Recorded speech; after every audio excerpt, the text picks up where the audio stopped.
Hey guys, welcome back to Von Kettle Kitchen. So tonight I am making a stovetop mac and cheese. I'll also link the one that I did previously before if you just want a standard one. So tonight I am using leftover barbecued pulled pork. I'm going to reheat it. I had it in the freezer. I'm going to make sure it doesn't get dried out with a little bit of my barbecue sauce that I have. I found these cute little pastas. They almost look like shells, but they're not. I found them at Job Lot. So I figured to give those a shot. I'm going to be using cream cheese in this, and I'm also going to be using some spices. I have some leftover bacon that I'm going to crumble up and put inside the mac and cheese as well. I have the water already on, because you know, a watch pot never boils. So let's get started with heating up the barbecue sauce and making the cheese sauce for the pasta itself. So just to get some stuff out of the way, I'm just going to put the 1/4 cup of butter in the pan. It's not on or anything like that. This is the barbecued pulled pork that I had for leftovers that were in the freezer.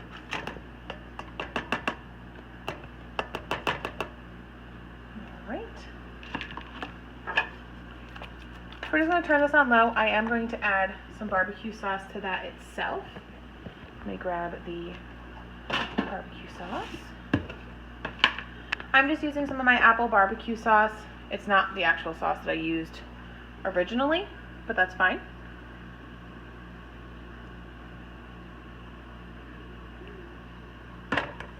When you reheat pulled pork like this, you just want to make sure that it's not going to dry out on you.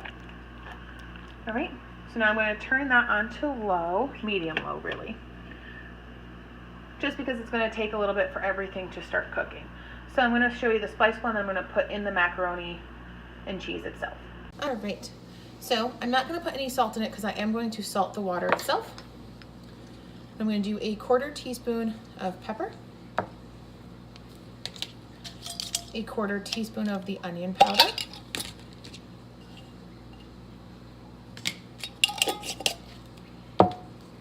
a 1/4 teaspoon of ground mustard,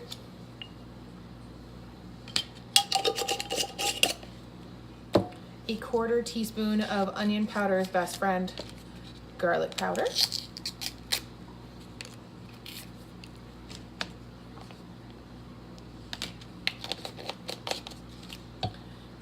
and we are going to do a 1/4 teaspoon of paprika. The reason I do paprika is because I'm putting pulled pork on the top of it, and paprika is a smoky back note for it.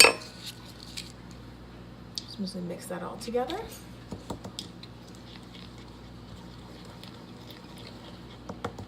And this I'm gonna put inside my cheese sauce.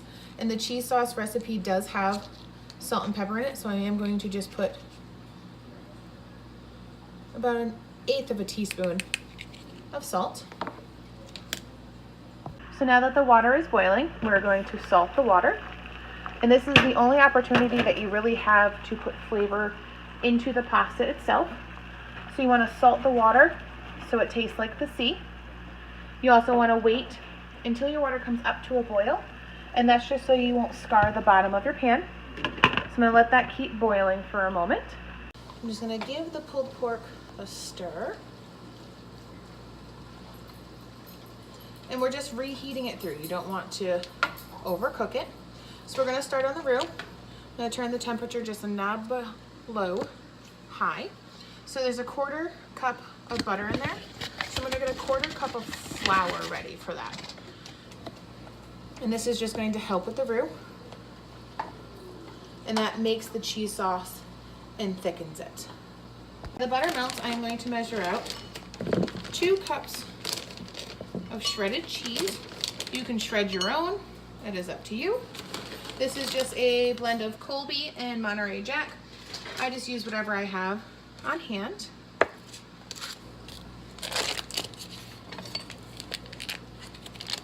Also going to use 2 ounces of cream cheese. Put that aside. I have 2 cups of milk ready as well. Get that butter melting a little faster.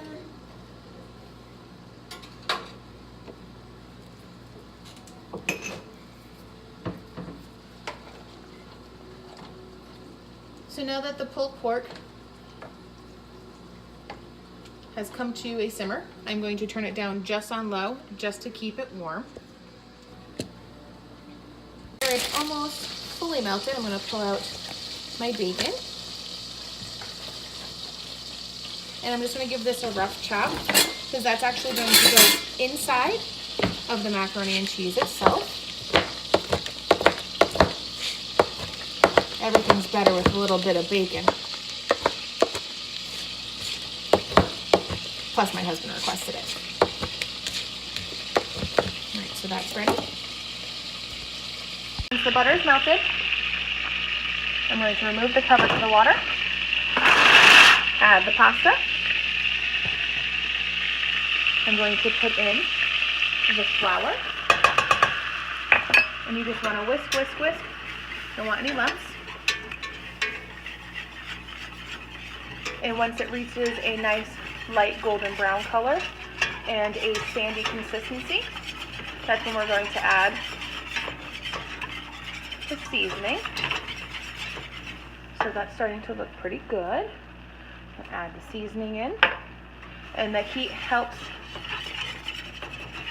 get the scent in the air, which is delicious. Make sure you get those corners.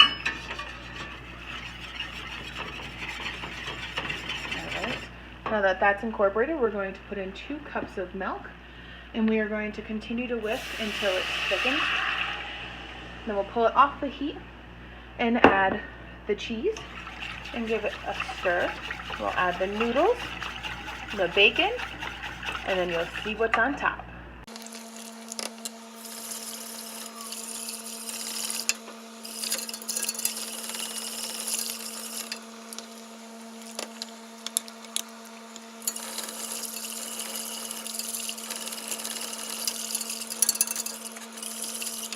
Alright.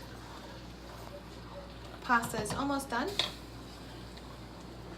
Pulled pork is still nice and warm. I'm actually going to change burners now.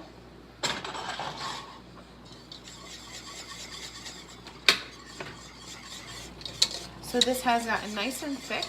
Let me give you a little peek. So it's nice and thick.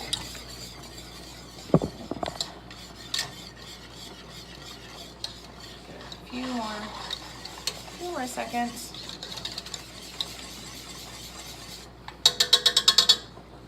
Put the whisk aside.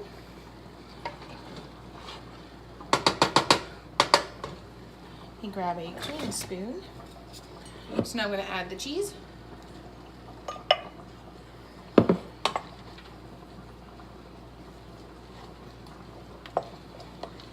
I tell you, I drop anything on the floor, these dogs got it. They are my kitchen vacuums. Alright, so while that is melting, I'm actually going to get the bacon in. And that's just so the bacon gets heated through, because I did have it in my fridge. I had some pre-cooked for the beginning of the week. All right. So this is getting nice and cheesy.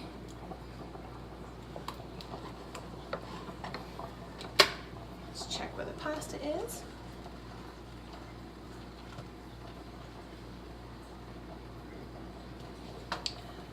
Another 60 seconds for that, and then we'll give it a drain. All right, so this is done.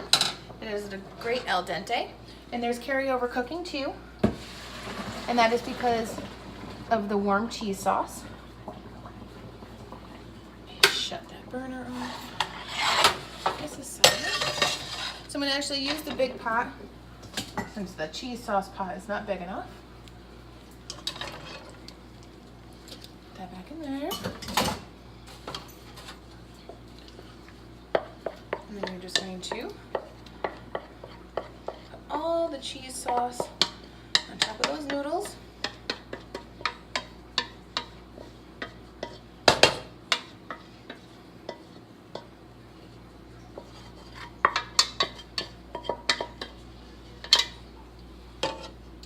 And we're going to give it a nice stir.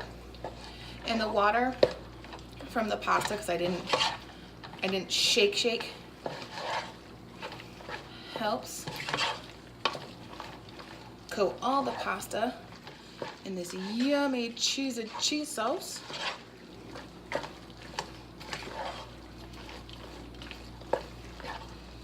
All right, so I'm gonna get this plated and I'll show you at the end what it looks like. Hope you guys enjoy. All right, so now I have it all plated up. I have the macaroni and cheese in the bottom, the pulled pork here, and then I topped it with French's fried onions. Hope you guys enjoy, and let me know what spices and what you top your mac and cheese with.